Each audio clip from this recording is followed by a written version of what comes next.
Hello मेरे प्यारे साथियों, स्वागत है GS practice hub YouTube channel में। दोस्तों, आज इस वीडियो में हम लोग बिहार पुलिस कांस्टेबल और मद्य निषेध के लिए प्रैक्टिस सेट संख्या 15 को देखने वाले हैं, जिसका भाग 1 वीडियो है। इसमें 1 से लेके 50 तक प्रश्न को हम लोग आज देखने वाले हैं। शेष प्रश्न भाग 2 वीडियो में मिलेगा, जो 50 से लेके 100 तक प्रश्न को पूरा कवर किया जाएगा। पूरा डिटेल के साथ में हम लोग चलते हैं। वीडियो थोड़ा सा लंबा हो सकता है, लेकिन आपको जानकारी एकदम भरपूर दिया जाएगा साथियों। तो वीडियो को अंत तक जरूर देखिएगा। चैनल पे पहली बार आए हैं तो चैनल को सब्सक्राइब कर लीजिएगा और वीडियो को लाइक करके इसको लिंक को फेसबुक, व्हाट्सएप और टेलीग्राम ग्रुप में शेयर कर दीजिएगा, ताकि चैनल पे और सारे लोग जुड़ सकें और सारे दोस्त आपको इसका लाभ उठा सकें। कमेंट में एक बार जरूर करके बता दीजिएगा कि किन किन लोग का फॉर्म भराया हुआ है और कौन कौन सा फॉर्म भरे हुए हैं।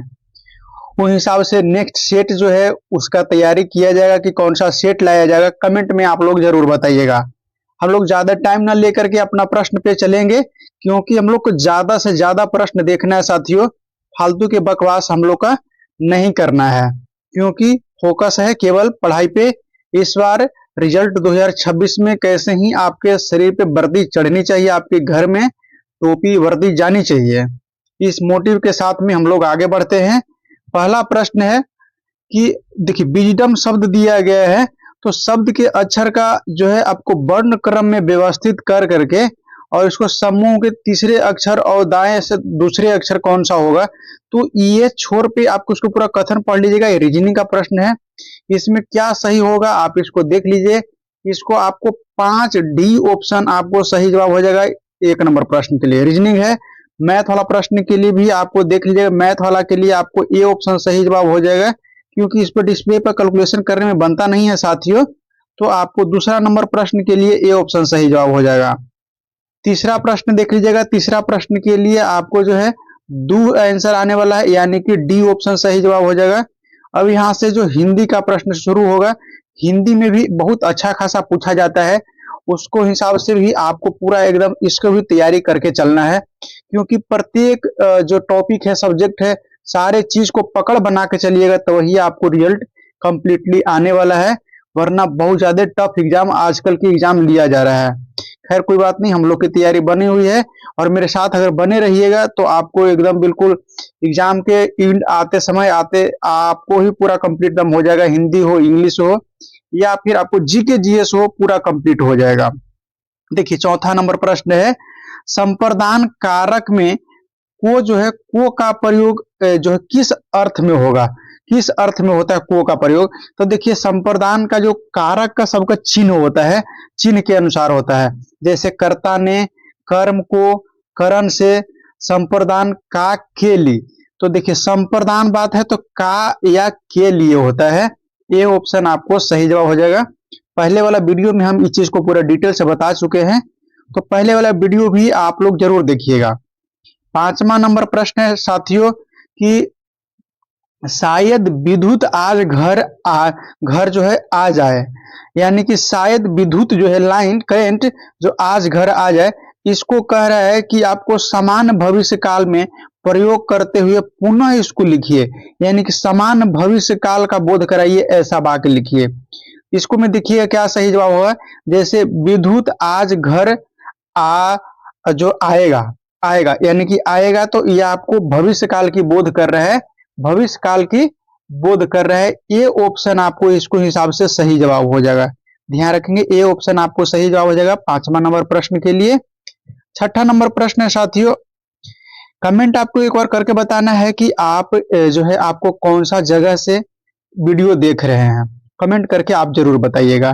देखिए, चांद के मुंह टेढ़ा, चांद के मुंह टेढ़ा है, किस लेखक की यह रचना है, लेखक का नाम बताना है। यह जो लेखक हैं आपको मुक्तिबोध है, सी ऑप्शन सही जवाब हो जाएगा। और इससे संबंधित और डिटेल आगे जानते हैं। जैसे मैं आपको चांद का मुंह टेढ़ा है, इसका लेखक जो इनको है, लेखक का पूरा नाम याद रखिएगा।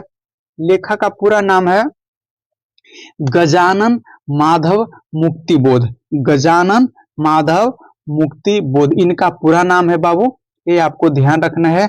उसके बाद में ए ऑप्शन में देखिएगा यशपाल है। यशपाल है, यशपाल की रचना देखें तो दादा कामरेड 1941 में लॉन्च किया गया था, देशद्रोही 1943 में लॉन्च किया गया था, और एक है दिव्या, दिव्या है 1945 में इसको प्रकाशन किया गया था, यशपाल के द्वारा लिखा गया था। देखिए सारे ऑप्शन को पूरा एकदम डिटेल के साथ में चलते हैं साथियों, इसके लेकर के ही वीडियो थोड़ा सा लंबा होता है, तो वीडियो को अंत तक जरूर बने रहिए। साथ में कलम कॉपी जरूर रखिएगा कि जो मैं एडिशनल बताऊंगा आप उसको नोट करते चलिएगा, इतने आपको काफी एकदम समझिए कि हो जाएगा। देखिए बी ऑप्शन में नागार्जुन दिया गया है। नागा अर्जुन के द्वारा लिखी गई जो रचना है इसको में देखिएगा जैसे में अकाल और उसके बाद है, और उसके बाद में है सिके हुए दो भुट्टे, मकई का जो भुट्टा होता है तो सेके हुए दो भुट्टे है, तो यह नागार्जुन के द्वारा लिखा गया है। नेक्स्ट प्रश्न देखिएगा 7वां नंबर में है सही बर्तनी वाला विकल्प को चुनिए। ये 4 विकल्प दिया गया है, इसको में कौन सा विकल्प सही दिया गया साथियों ये चुनना है। इसमें आपको सही जवाब सी ऑप्शन हो जाएगा, यानी कि आपको अपलाभित है, अपलाभित इसको में सही बर्तनी का प्रयोग किया गया है।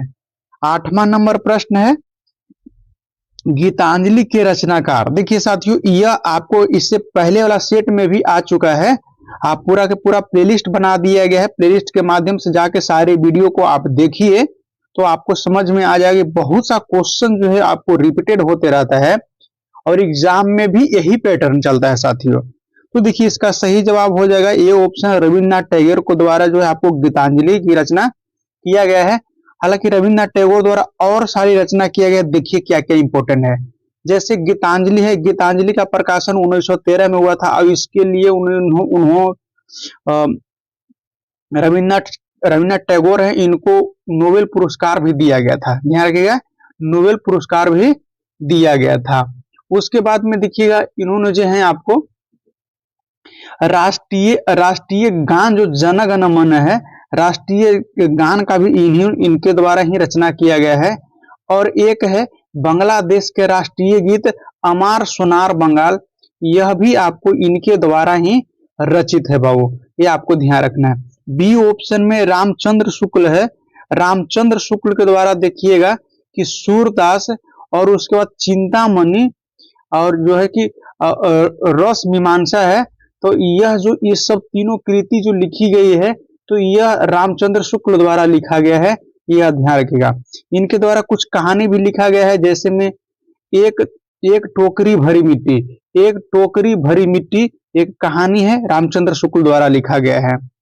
नेक्स्ट प्रश्न देखिएगा 9वां नंबर में है, देखिए शब्दार्थो सहितो, ध्यान रखें शब्दार्थो सहितो काव्यम है, काव्यम यह उक्त किसकी है, किसको यह उक्ति है काव्यम, काव्यम जो है बाबू किसकी उक्त है, तो यह आपको बी ऑप्शन सही जवाब हो जाएगा। भामह के द्वारा यह लिखा गया है और यह संस्कृत में लिखा गया था, ध्यान रखेंगे बी ऑप्शन आपको सही जवाब हो जाएगा।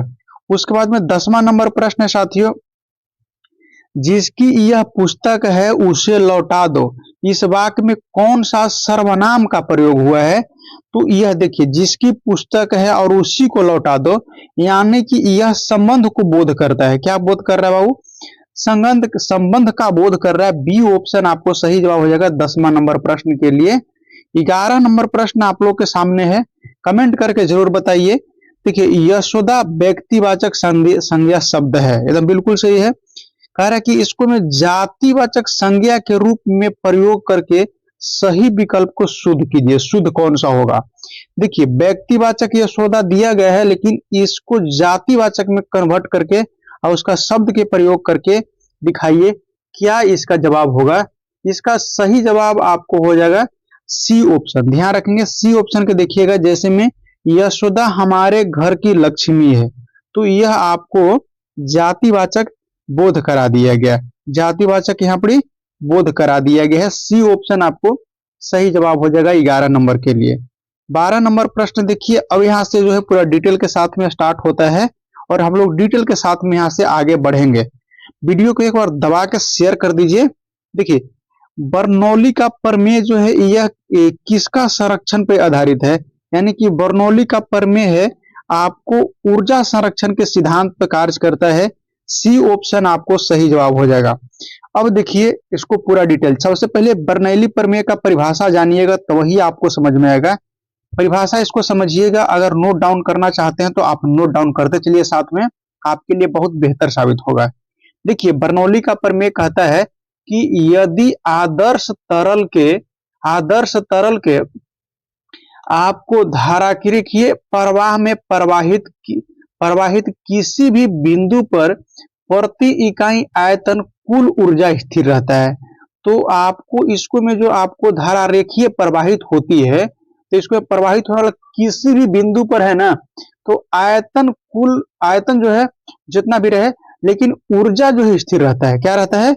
ऊर्जा स्थिर रहता है। ये आपको ध्यान रखना है। और इसका एक फैक्टर याद रखिएगा कि जैसे तरल का वेग अधिक होगा तो उस जगह पे तरल का जो दबाव है ना वो कम होएगा बाबू। जहां तरल का वेग अगर अधिक हो जाएगा तो ध्यान रखेंगे कि यहाँ पर दबाव जो है आपको दबाव कम हो जाएगा। ध्यान रखेंगे। बी ऑप्शन में आपको रेखीय संवेग देल है। रेखीय संवेग का आप देखिए यह न्यूटन के दूसरा नियम पर आधारित है। और इसमें जो रेखीय संवेग संरक्षण जो है, किसी निकाय पर कुल बाह्य बल शून्य हो तो वह उसका रेखीय संवेग संरक्षित रहता है। यानी कि किसी भी निकाय है उस पर कुल बाहरी बल है वह शून्य है, तो उसका रैखिक वेग जो है आपको संरक्षित रहेगा, ज्यों के त्यों आपको रहेगा बाबू। उसके बाद में देखिएगा डी ऑप्शन में कोणीय वेग है।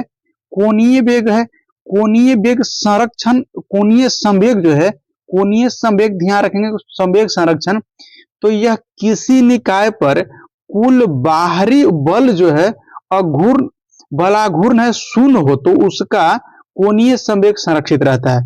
यानी कि किसी भी निकाय पर जो बाहरी बल आघूर्ण है वह अगर शून्य रहेगा तो उसका कोणीय संवेग जो है संरक्षित रहने वाला है। ध्यान रखना है। जैसे मैं आपको घूमती हुई कुर्सी यानी कि नचने वाला जो कुर्सी होता है वह आपको इसका एग्जाम्पल के तौर पे हो जाएगा। तो हम लोग देखिए कितना डिटेल के साथ में आगे बढ़े। तो वीडियो को है एक बार दोस्तों को पास में बता दीजिए कि हाँ यहाँ जो है आपको बहुत अच्छा कंटेंट दिया जाता है और जो है आपको एग्जाम ओरिएंटेड एकदम दिया जाता है। देखिए 13 नंबर प्रश्न है। प्रश्न पीछे से अगर कुछ कटेगा तो आप टेंशन नहीं लीजिए, हम आपको जो बता रहे हैं उस हिसाब से आप इसको पूरा डिटेल समझते चलिए। देखिए जैसे में यदि किसी माध्यम का अपवर्तनांक u यानी कि बढ़ता है तो उस माध्यम में प्रकाश का चाल क्या होगा। यानी कि माध्यम का अपवर्तनांक अगर बढ़ेगा तो प्रकाश का चाल क्या होगा। देखिए प्रकाश का चाल है वैसे में घट जाएगा। अपवर्तनांक के मतलब समझिए बाबू कि अगर कोई माध्यम है उसमें जितना सघन रहेगा यानी कि गर्दा धुरी रहेगा यही अपवर्तनांक होता है। ध्यान रखेंगे, ये चीज मेन फोकस रखिएगा। तो माध्यम में प्रकाश की चाल जो है अपवर्तनांक के व्युत्क्रमानुपाती होता है। क्या होता है?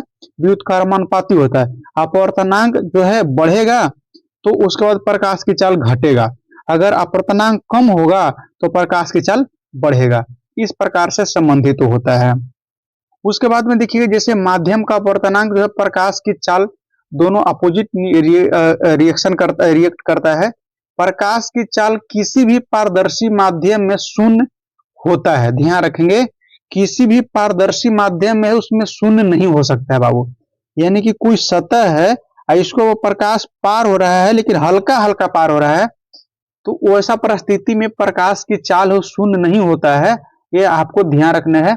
लेकिन कुछ कंडीशन ऐसा रहेगा कि यदि अपवर्तनांक जो है माध्यम का अपवर्तनांक एकदम अनंत हो जाए तो उस रूप में है जो संभवतः है प्रकाश के जो भौतिक है, ध्यान रखें प्रकाश है बिल्कुल नगण्य हो सकता है, प्रकाश की चाल एकदम जीरो हो सकता है, लेकिन यह भौतिक अवस्था में संभव नहीं है। भौतिक अवस्था में यह संभव नहीं है, इतना आपको नोट करते चलना है। 14 नंबर प्रश्न देखिएगा। 14 नंबर प्रश्न मिलान करने से है और मिलान करने वाली प्रश्न है आपको एग्जाम में एकदम बिल्कुल मस्ट समझिएगा कि एकदम एग्जाम समझिए कि रिजल्ट बेस है। अगर ये सब अगर आप बना दिए आप मिलान करने वाला हो, कथन कारण का क्वेश्चन है, तो समझिए कि आप प्लस पॉइंट में हैं, आप सबसे आगे निकल जाइएगा। देखिए घटना है और उसका उदाहरण है। जैसे पृष्ठीय तनाव है, पृष्ठीय तनाव में देखिएगा, पृष्ठीय तनाव के कारण है गर्म सूप का स्वाद जो है लगना, पृष्ठीय तनाव के कारण ही होता है। केशिकत्व के कारण है ना कि दिया की बाती जो है, दिया में जो बाती का तेल है ऊपर की ओर चढ़ता है, केशिकत्व के कारण ही बाबू। श्यानता के मतलब क्या होता है? श्यानता का मतलब होता है कि कोई चीज का गहरापन। जैसे में आप मोबिल देखिए, गहरापन है, धीरे धीरे गिरते रहता है। शहद का धीरे धीरे बहना यानी कि लिक्विडिटी मन थोड़ा सा हार्ड रहता है, तो वही चीज आपको श्यानता कहलाता है। देखिए विसरण का मतलब है कि फैलना, तो इत्र का गंध जो फैलता है तो वही विसरण प्रक्रिया द्वारा फैलता है। इन सारी चीज को हम लोग इतना पकड़ के चलें। सही जवाब इसके लिए आपको मिलान करने के हिसाब से देखिएगा, ये ऑप्शन आपको सही जवाब मैच करेगा। 15 नंबर प्रश्न है साथियों, ओजोन परत वायुमंडल के किस परत के मुख्य रूप में पाई जाती है? देखिए मुख्य रूप से जो पाई जाती है यह समताप मंडल में पाया जाता है। ओजोन परत कहाँ पाया जाता है? वो समताप मंडल में, और इसका अणुसूत्र होता है 3 ऑक्सीजन के अणुसूत्र मिल करके O3 होता है, ध्यान रखने का। इसका जो गंध होता है सड़ी हुई मछली की तरह यह महकता है, कभी कभी यह भी प्रश्न में आया है। देखिए अब इसको हम लोग ओजोन परत से रिलेटेड मैं बता दे रहा हूं कि जितना बता दे रहा हूं उतना से ज्यादा एग्जाम में आता ही नहीं है, एग्जाम में हो या सेट में। नोट करिएगा, ओजोन परत है, स्थित होता है समताप मंडल में, सूत्र इसका O3 होता है। ये ओजोन परत का जो कार्य है, इसका कार्य देखिएगा, सूर्य से आने वाली जो हानिकारक किरणें जैसे यूवी बी और यूवी सी होता है, अल्ट्रावायलेट किरणें, तो इसको अवशोषित कर लेता है। परावैंगनी किरणों को क्या कर लेता है बाबू? अवशोषित कर लेता है। और यह देखिए पृथ्वी से जो है ओजोन परत, पृथ्वी से लगभग में 15 से लेकर के 35 किलोमीटर की दूरी पर, ऊंचाई पर यह पाया जाता है। और इसको में यह भी देखना है कि ओजोन परत का जो मोटाई है डवसन में मापा जाता है, डवसन में मापा जाता है। और गर्मी यानी कि मौसम के अनुसार ही बदलते रहता है, यानी कि गर्मी के समय में कुछ और ठंडा के समय में कुछ और हो जाएगा। या आगे देखिएगा, इसको संरक्षण के लिए मॉन्ट्रियल प्रोटोकॉल, मॉन्ट्रियल प्रोटोकॉल इसके संरक्षण के लिए किया गया था। और इसका संरक्षण यानी कि ओजोन संरक्षण दिवस है 16 सितंबर को मनाया जाता है। 2025 में इसका थीम है विज्ञान से वैश्विक जो है कार्रवाई, विज्ञान से आपको वैश्विक कार्रवाई है। तो यह आपको जो है इसका थीम है 2025 का ओजोन परत का। इसको और डिटेल देख सकते हैं, जैसे देखिएगा क्षोभ मंडल है, ये ऑप्शन में क्षोभ मंडल है। क्षोभ मंडल में देखिए क्या होता है, क्षोभ मंडल में है बाबू, इसको ट्रांसपोस्फेयर भी कहा जाता है। क्या कहा जाता है? ट्रांसपोस्फेयर भी कहा जाता है। और यह सबसे निचला परत है, क्षोभ मंडल सबसे निचला परत है। बादल उदल जितना भी बनता है घूमता है, और मौसमी घटना गरज तड़क जितना मलका तलका मलकता है, यह सब आपको क्षोभ मंडल में